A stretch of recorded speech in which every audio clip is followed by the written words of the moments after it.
Hi everyone, welcome back to Mind Matters Debate. I'm Simon Viamisad, and today we're tackling a fascinating and controversial question in psychology. Should deception be allowed in psychological experiments? I'm taking the stance that yes, deception can be ethically acceptable, as long as it is carefully regulated and used to advance scientific understanding. Let's start with why deception is sometimes necessary. Psychology is the study of human behavior, thoughts, and emotions. Many of these behaviors are influenced by what people think others expect from them. This is known as demand characteristic, when participants change their behavior because they know what the experiment is about.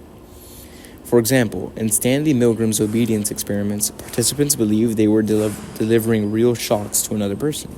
The results were shocking but extremely informative. They revealed the extent to which ordinary people obey authority even when it conflicts with their moral beliefs.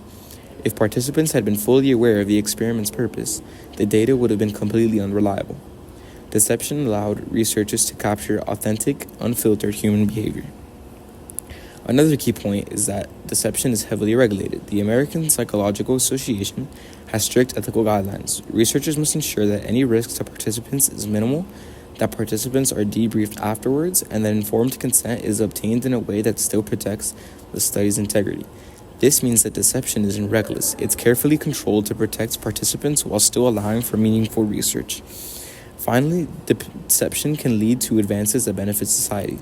Understanding obedience, prejudice, social influence, and even memory can help improve education, workplace dynamics, and therapy. Without carefully designed studies that sometimes involve deception, we would miss out on these insights that can have a real-world impact. I see your points, but deception in psychological experiments raises serious ethical concerns. First, it can violate trust. When participants find out they've been misled, they may feel embarrassed, manipulated, or betrayed. This could discourage them and others from participating in future research, which slows scientific progress in the long run. Second, deception can produce unreliable or distorted data. Participants may act differently once they suspect they are being tricked, or the emotional stress caused by deception could affect their behavior in unintended ways. There are also alternatives, such as simulations or role-playing studies, where participants know the context, but researchers can still observe meaningful behavior without deceiving anyone. Finally, some critics argue that even with debriefing, deception may have long-term psychological effects, especially for vulnerable populations. The potential harm, even if unintended, might outweigh the benefits of the research. So from this perspective, deception may not be justified at all.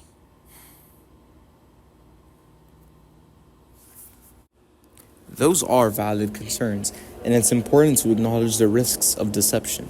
But the ethical framework in psychology exists specifically to address those risks.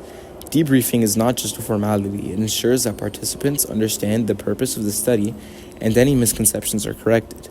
Studies have shown that most participants report feeling